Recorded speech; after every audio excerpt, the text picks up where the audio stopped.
Three members from the Canadian squad were born in Pakistan. Will they upset Pakistan and end their World Cup campaign, or will Pakistan, the dominant side, take to the field? We'll find out and talk about this. Joining me from the Caribbean end, our opening bowler Simon Doull, and from the Cricbuzz live studio end, our opening bowler Joy Bhattacharya. Welcome, gentlemen. Did you ever open the bowling for? I opened the bowling. I was left arm. There was a left arm fast bowler. Fast being the operative word. Most important thing is that, I used to work in KKR. And Wasim Akram and me together, two left-arm bowlers, have taken 916 international wickets together. Of course, he took them all, but, yes, but you were there. We took them together. Yeah, I mean, the bowlers hunt in pairs, don't we? So we have the pair of Simon and Joyda today. Simon, welcome to the show. It's always good to have you here, but not so good when you're so far away. Nice to be back with you. Trinidad again. Pleased to say, with the game starting tomorrow in Trinidad, the weather has improved a little bit. The rain has stopped, but boy, we had torrential rain all yesterday. So let's hope it doesn't return for the games of cricket that are due to be started here tomorrow.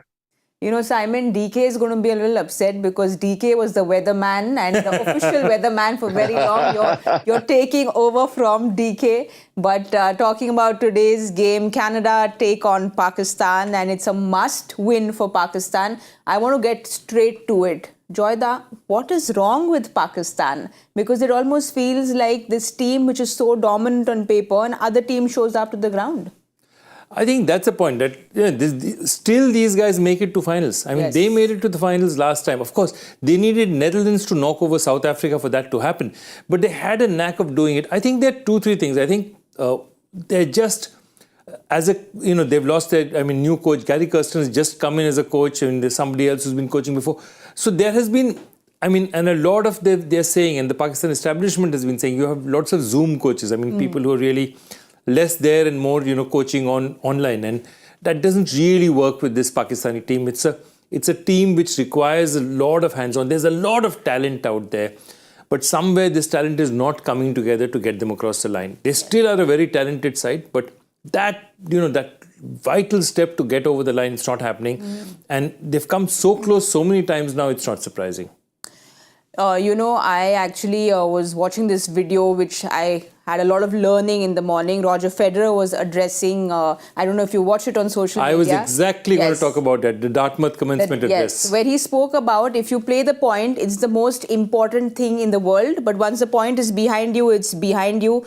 You need that kind of mentality, so it kind of frees you to play the next point, Yeah, so I think in that he said one other thing which I really, really want to talk about. What did he said? He said, I have won 54% of my points and I've won 80% of my games. So what does that mean? That means that I've won only 54% of the points. So my record shouldn't be, that is a 26% difference. So basically what it means is that I am winning the big points. If you don't win the big points with that point percentage, you're not going to win that many games. So so that means that even skill will take you that far, but your ability to play the big points or the big moments well is what takes you to the next level. And I think that is the one thing that they're lacking right now. Their ability to close in crunch situations. Simon, do you think that's what the problem is with Pakistan? We see the graphics here, like Joyda was saying, they're just failing to convert when the pressure is on them. Yeah, that's the biggest point, I think, is when they get under some pressure, they just seem to fold a little bit, and there seems to be a little bit of infighting in that team. There's the blame game starts. Whose fault is it? Why did we not get this done? And you see the anger. I saw the anger with Mohammad the other day in that super over, and even prior to that. And there was a lot of gesturing and yelling and screaming, and they just are unable to remain calm in the right situations. They are very, very talented side. I think one of the other things is I think there's a few too many people on that side that want to be captain as well. And there's different factions in that setup. I know Shaheen would love to be captain. Rizwan wants to be captain. And if you've got guys in there that want that, maybe there's not a whole heap of support for the guy that's actually doing it. Those little things can creep in sometimes, but there's no doubting the talent right across the board. They've always had that.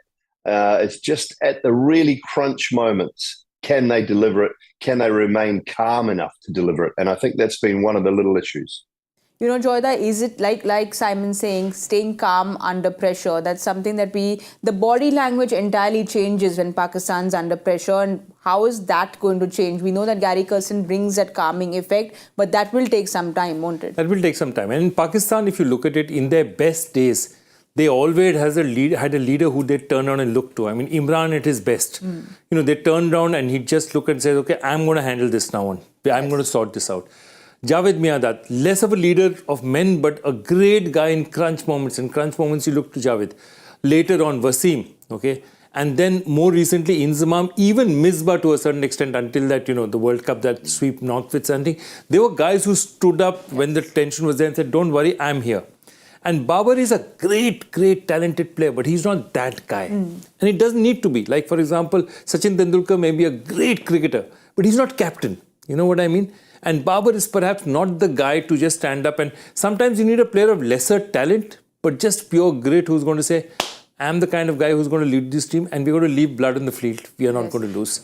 We will be outplayed, we'll be beaten, but we will not lose. You'll have to beat us. And I think that little grit is what Pakistan is like. They're being beaten, you know, and they're losing rather than being beaten. And I think that's the problem they have. You know, Simon, Pakistan seems to be their biggest enemy. So do you think it's more a mental block than the skill set issues?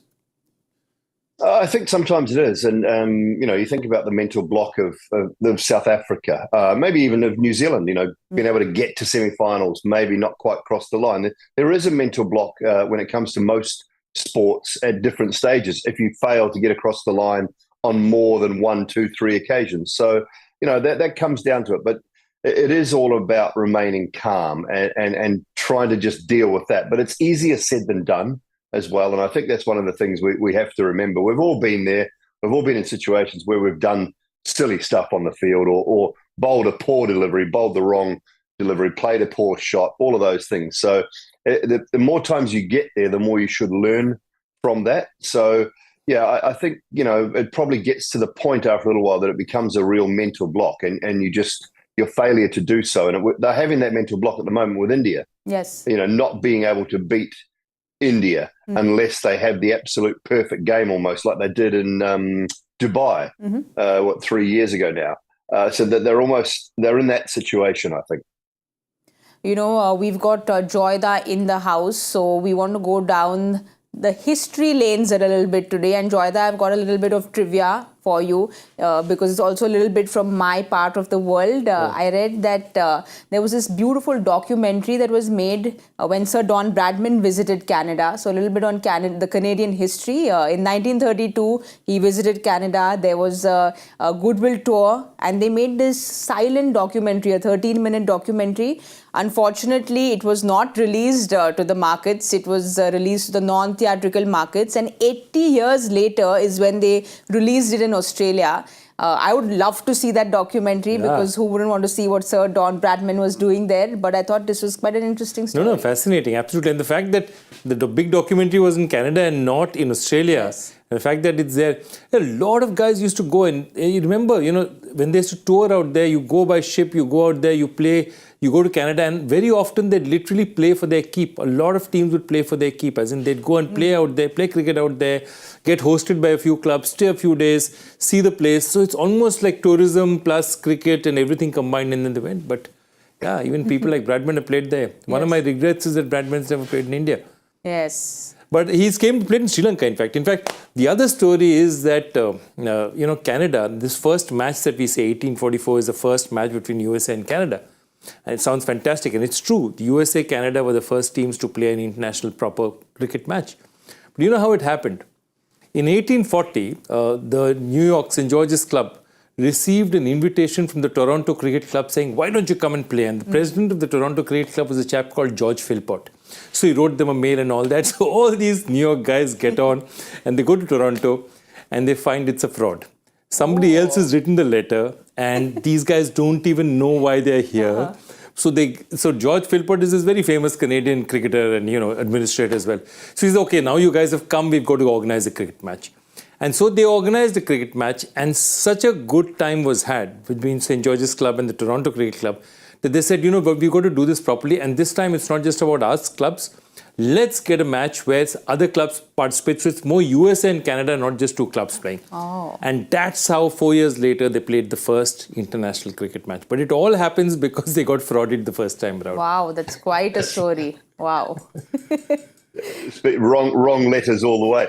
Australia actually toured there as well, Joy. So there is a great history with Canadian cricket. But before the 1975 World Cup, Australia toured Canada. They were known as Eastern Canada at that stage and played 5 games against them.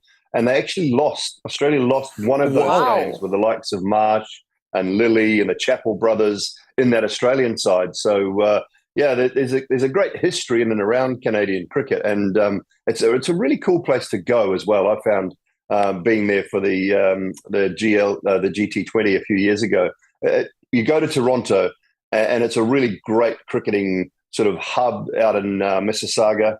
There's a really good Asian population that absolutely loves cricket. So Brampton, those sorts of places there, and then over in Vancouver as well. It's a wonderful place that loves cricket.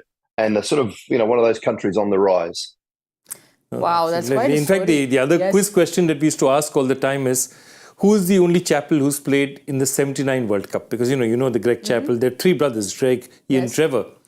And it turns out the only Chappell who played in the 79 World Cup was Chris Chappell of Canada. Ooh. And because none of the brothers were picked, this was the Packer era. And the crazy thing about it, the tournament he's talking about, the GLT20, the Global Cricket Tournament in Canada, okay, he's one of the chief curators out there. He looks after the pitches out there. Wow, quite a story. With Joyda in the house, we have to have a little bit of history. But will Canada make history today by defeating Pakistan? Let's get back to 2024. I've been told that Pakistan have won the toss. They've decided to field first. Let's have a look at Pakistan's playing 11 first and see if they have any changes. Oh, the big one. Ayub in and Iftikhar is out. Are you surprised, Joyda? I am surprised. I'm surprised not because of Saim Ayub in. That would have been a possibility. But the fact that Ifti was probably the one player who's, late order hitter, golden arm. He gives him a couple of overs. Yes. So, it's for me, him coming in is not so surprising. But, him replacing... Ifti is a bit of a surprise. I would have looked at it that there were many others that you looked at, either Imad or Shadab. Both of them haven't really been clicking. So interesting, the way they're going about it is interesting. Well, Simon, in the toss, Babar did mention that he will be opening the batting for them. So that's cleared out as well, the big discussion that we have. And when they come out to bat, because they're going to be bowling first. And Wasim Akram said that there's a lot of grass on that pitch. So it's a good idea to bowl first.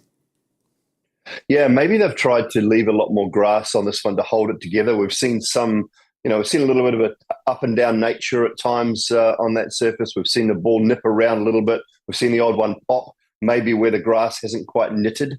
So I wonder whether they've just decided to leave more grass on it and see whether it will create a bit more even pace and bounce. But you might find it seams around a little bit as well early in the morning. A lot of grass on it, sort of like almost going back to New Zealand-like conditions when you used to see those bright green carpet-like pitches. We may see a little bit of that ball nipping around early on. So probably a good toss to win.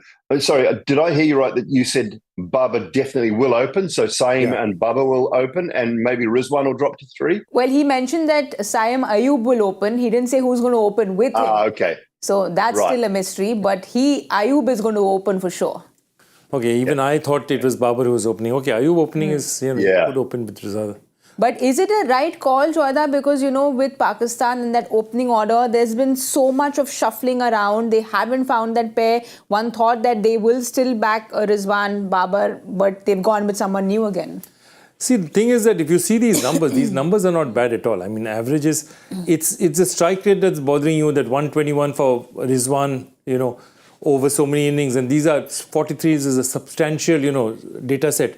Similarly, Babar 117, Fakhar still better at 132. But see, all these guys are getting runs. Yes. The question is, you don't really the strike rate. This is not the ground in which it matters, because we are talking 130, 140 surfaces in any case. It's not as if you're going to go and bat at 200 and somebody is batting faster than you. So my only point is that in that case, their most technically correct batsman in that sense would be Babar Azam. And you'd want him to get as much time as possible. He's You say it doesn't matter. Babar can strike rate can be 100 also. Yes. If Babar bats 10 overs on one side, that's what they need to do. Yeah. And that's my point, that these conditions actually suit a Pakistan batting order that's not the most, devastating, which is one of the reasons why you've seen Yashasvi Jaiswal for India has been put in cold storage and said, you don't need a Yashasvi here. You don't need to. But isn't Saiyam Ayub one of those attacking players like a Yashasvi Jaiswal? He has. So they've got this attacking player. So I think what they'll do is, as they say in Hindi, the kafan bandh ke, he just, one guy is kamikaze, he goes for it. Babar holds up one end, make sure that he gives you stability, and then see what happens. And anyway, they're chasing. So I think they'll have a very good idea of the total. One of the reasons they might be looking at Saiyam Ayub to come in, and this is a reason that they have to start thinking about, is no matter what happens, Pakistan ends on 4 points. Yes, so they need the no matter what happens, the US has a minimum of 4 points. Okay, so if everything goes according to form and they end up on 4 with the US, their run rate is going to be an issue. Take a look at that. The USA is plus 0.626. And Pakistan is minus 0.15. So they have not lost by too much. But the point of it is they have making up to do. And that's the one thing that they'll say that, okay, let's put a few good victories on it and let's see what happens after that. Simon, you're happy with this call to get the youngster Saiyam Ayub in? Sorry, Samuel, I just lost the internet momentarily there. Can you repeat that? No, I said, are you happy with the call to get the youngster, the attacking youngster in? Yeah, I am. I thought Usman might have been the one to be left out. I'm surprised, I guess, that Iftikhar was the one to go, but not. I think it is a good move, a good decision. They're going to need that run rate to be improved. So, if they're chasing a small total, if a player like Saiyam Ayub gets 25, he might get 25 off 10, 11, 12 balls for you at the start of the innings. And if you're chasing a relatively small total, it just sets the tone for the innings a little bit, and a few of the others can maybe bat around him. But, to me, they have to improve that net run rate. No matter what they're chasing today, they would love to do it with 5, 6, 7 overs to spare and try and, almost get back up to parity with the USA as far as run rate's concerned in today's game. All right, let's have a look at Canada's playing 11 and see if they have any changes for today. Dilpreet Bajwa is out and Ramindra Pal Singh is in there. I think he's a bit of an all-rounder, does everything. But otherwise nothing else. I think they basically have their hands set. Aaron Johnson, Navneet Dhaliwal up front, Pargat. Curtin is their most crucial batter at that stage. And Bin Zafar gives them, they bat till 7. Dylan Heiliger, 8, gives them he can really whack the ball. He bats at more than a strike rate of 200. Yes. So this is a very decent side. Junaid Siddiqui has come in for Nikhil Datta in the last match, did very well for them. And I think he'll fancy his chances against his home country. The country of his birth. Not home country, country of his birth. Well, Simon, Nicholas Curtin, like Joyda said, he is that key to that batting lineup. Then he's been very impressive. We've seen this youngster, 51, and then that 49. So he holds the key to the Canadian batting lineup. Yeah, he certainly does. He's a very talented player all round the wicket. There's a lot to like about him. There's a lot to like about a lot of the associate players that we hadn't seen too much of. I've seen a little bit of Nicholas Curtin. As I said, talked about that tournament we've done in Canada a couple of times. And he's a very classy player. He's obviously improved. They've played a lot more cricket in the last couple of years, more often than not against the other associate nations. But he's been a standout for them. And if they're to have success today, you think that, he holds a huge key for them. But Joyda, Nicholas Curtin was born in Barbados. His mother is Jamaican, so he could play in both the countries. Yeah. But surprisingly, he actually played against Canada and defeated Canada. Barbados, 2019, I think it was. 19, the divisional level. Yeah. So quite a story. But what I really like is Nicholas Curtin saying that they want to play Test cricket. It just shows the mindset of the batter. No, absolutely. And I think he's a very, very talented batter. I think also what you're looking at is that these players, the advantage they have is both Barbados and Canada allow dual passports. Yes. So their ability to be able to hold those two and take decisions at the right time to qualify or not qualify is much easier. I mean, India does not allow you to carry a second passport. And in some cases, that's a bit of an issue. It's not for India because the number of players we get, we have 1.4 billion people. But for smaller bases like Canada, for the Netherlands, it's important for dual passports because dual passports are the key to them being able to have a good place to play. And Curtin therefore really thought this decision through because, from Barbados, he's got a chance to play for Canada. But that's my point. Curtin, all these guys are looking at it and said, if I was staying in Barbados, I'd play much more cricket here probably. Would I ever play a World Cup? True. And that's the thing that he's looking at. The ability to be able to play at the highest level is something that's a dream for so many people. Well, it's a dream for Naseem. Sorry, Simon. Sorry, Sammy. Just on that sort of, a lot of these players, they talk about Test cricket and their willingness and want to play Test cricket. Sadly for me, it hasn't been a good thing from an Ireland point of view.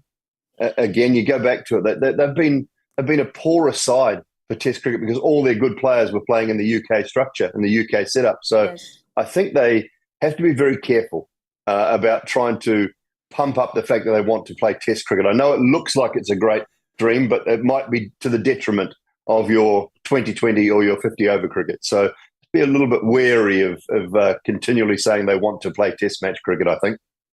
No, I completely get what you're saying, but I think just that old school cricket lover, everyone wants to have those whites and play Test cricket. I think that's a dream that you'll see fade over the next 10 to 12 years. I mean, I think this is the last generation. Virat Kohli getting up to say he wants to play Test cricket. But if you see, Virat Kohli will talk about playing Test cricket. I don't think a Jaiswal will talk about it as much, or a Prithvi Shaw. This generation will not talk about it that much. And I think that's not such a bad thing because just because you're a very, very good 100-meter sprinter doesn't mean you're good at running the marathon. Absolutely. And those two the skills do not pass. And the point is to train for the marathon takes far more time and you might lose your 100-meter skill doing that. And so that's something I completely, I was also following. You see even Afghanistan in Test cricket and they're just not the same side that they are. They're a powerhouse otherwise, but in Test cricket, they're not the team. Well, you're talking about powerhouse. We have to talk about the powerhouse of Naseem Shah. He, all of 21, had that shoulder injury, was heartbroken to miss the World Cup, ODI World Cup. He comes back and finds his rhythm in the Pakistan League. And he's come out and Simon gets Virat Kohli out, gets the big names out. And you have a look at that economy there. Very, very impressive. He's been super impressive. I watched him come back in that Pakistan tournament, just starting to get his rhythm back. When he's right, he swings the ball beautifully. The ball to get Kohli is not one of his better balls he's bowled. It just sort of held in the surface a little bit. But the thing is, when you're putting that pressure on and you're bowling those really good deliveries, when someone does get one that's slightly loose, they can't put it away because you're under a little bit of pressure. It's a very talented family, actually. His two brothers are both very, very good bowlers as well. But Naseem Shah back makes a big difference. He's almost, leading that attack because Shaheen's not been at his best. We haven't seen Shaheen at his absolute best for some time now. And Naseem is really proving that when he's fit and ready to go, he is possibly the best seamer in that lineup. And they'll need him. And he'll be, if what we're hearing is correct about the extra grass on the surface, he could be really dangerous because he is one that does pitch the ball up and challenge the stumps quite regularly.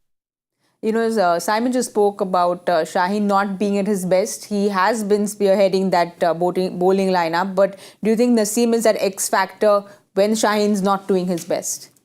I think Shaheen, it's like, when you have great bowling attacks, and this Pakistan is a very good bowling attack. Perhaps not a great one like Australia is today. But that's what they complement each other. And they do. Shaheen gives you that first he gives you the height, he gives you the Yorker, he gives you the swing, he gives you the left-handed. Naseem gives you movement away. He gives you a lot more LBW options up front because you don't know whether the ball is going to stray or straight or going to deviate. So Naseem is a more complete bowler somewhere, I feel. And I feel Naseem gives you more consistent games. And therefore, he's very important to the attack because he will give you a certain quality of game with the new ball every time. And then you can get somebody like a Haris Trough who's more comfortable anyway with the older ball. Yes. Mohammad Amir, they're better with the older ball. And I think that's why it's a complete attack. The only thing is that with Shaheen not firing totally, it's not firing in all four cylinders. Simon, we've always heard that bowlers hunt in pairs, and we know that Shaheen and Naseem want to hunt in pairs. They have apparently this really healthy competition between them. One is obviously winning the game, but doing better than each other, outdoing each other in the particular game. Do you have any memories of that when you were playing? Not particularly outdoing each other. We had a really good sort of combo. Or I did, particularly with Chris Cairns, Dion Nash, when we played together a lot, and we would just coach each other. To be honest, I mean, I would know their actions fairly much inside out. They would know mine. They would know when I wasn't getting it quite right. I remember, the Test match against India that so many Indians disliked me for on Boxing Day back in 1998. I remember I had the first 7 wickets of the day, and so you have an opportunity to get that 8, 9, 10, the holy grail of bowling. I was absolutely cooked. I just continued to bowl, and I don't think I'd been happier on a cricket field that when Dion Nash got the 8th wicket. It meant that I could actually have a break from one end and stop bowling, because finally someone else had got a wicket, and it wasn't just me sort of chasing that 8, 9, 10 mark. So that's one little memory I have. But we knew each other so well and tended to coach each other along the way too. And I think when you've got those great combinations, that's certainly one of the things. You have your fellow fast bowlers at mid-off, mid-on talking to you, and then you start talking about the batters at each end and how we're going to work them out, how we're going to get them out. Well, every time I get to asking my fan questions, which I'm so lucky about, we have fan questions coming in on Cricbuzz Live. Let's have a look at what you've asked us. Pallavi asks us, if Pakistan failed to qualify for the Super 8s, do you see Babar being sacked as captain? Ooh, Joyda? They've lost lots of games. Lots of close games, and we're looking down that list. Look, I don't think he's the right captain for Pakistan. He's a great player. But like Tendulkar, I'd rather see him not captain. I'd rather see him win 40% for a side. Of the quality of Pakistan is still not there. I want to see him in Pakistan colours for a long, long time. I think he's their technically most competent batsman. I don't think he's a natural captain, not in my book. So I'm happy for him to, sacked is a strong word, I'm happy for him to give way to other leadership. But give way to who, you think, Simon? Shaheen. Shaheen leads the side in the Pakistan Super League. I think he's the next captain, providing he remains fit and healthy. I think he will captain the side post this T20 World Cup, particularly in the white ball formats. He's got that leadership. He's very, very tough on the field. I think they need Babar the batter more than they need Babar the captain, this Pakistan side. And sometimes that's the case. When your best player is also your captain, it's not always ideal. Yes. And I think Babar the batter is far more beneficial to Pakistan cricket than Babar the captain. As long as he's okay with that, then that would be the way I would go. I mean, Rizwan leads the side in the PSL. There's plenty of captains, Shadab captains in that tournament as well. So there's plenty of options in and around, but I think I would go with Shaheen. Well, like Simon said earlier, there are a lot of people in Pakistan putting their hand up to captain. But for Pakistan right now, they want to play as a whole unit. That's what they'll be hoping for. And we will now not play like a whole unit because we have to answer these questions individually. Joyda, your question for the day. It's an easy one. What connects the cities of Sydney, Sylhet and indirectly the American city of Philadelphia? Sydney, Sylhet, Philadelphia. Any clue at all, Simon? He says it's an easy one. I don't know from which angle it's an easy one. Yeah, maybe there's a suburb in all of those cities that is common. I'm not saying anything. They're from 3 different continents. And then you're saying it's easy. Yeah, you never know. I don't know. Do you any hint at all? Any clues? No, it's too easy to. The moment I say something, I'll give it away. So I not for any other reason, but I'd give it away. All right. I tried it. I tried getting some clues out, but didn't manage anything. I promise you answers have already come. Oh, it's that easy? You think it's that easy? Wow. All right, then let's do something which we found pretty easy yesterday. 5 winners, one bullseye champ. Boy. The bullseye champ. Do you want to choose who goes first or do you want to go first? In gully cricket, we do that. If you win, then you bat first. So we'll use the gully cricket rules. Okay, I will let you two go first today. I think that's only fair. Opening bowler. Juicy pitch, yes. Opening bowler with my, Wasim, my friend Wasim has already predicted. So. I'm going to say Your tuning's anyway good. Because, 107. Wow. 107. Is that a lot or not enough? You're the opening bowler. Okay, I've gone for 107. Okay. Do I go or you go, Simon? You go, Sammy, you go. I'm going to go with 87. There's a big gap between all of us. I'm going 68. Ooh. Wow. Now, what does this is a really fresh surface. What have you seen, Simon, as the bowler that you're going for 67? I just think that they will blow them away. Pakistan need a performance. A fresh pitch, if everything we've heard about it is what it is, I just think they really need to be up for today, and I think that they will be. Okay, I want to tell you the joy factor question has been answered already. Oh, wow. It's been answered already, and there's already been a first ball for Simon. So, okay. I think I've got 65 to play with. 64. We'll still stick to our scores and see, Pakistan are like a wounded lion who wants to come out and hunt. So maybe today is their day. We'll find out. We'll be giving you all the updates at the 10 over point. So do join us at the Cricbuzz com box.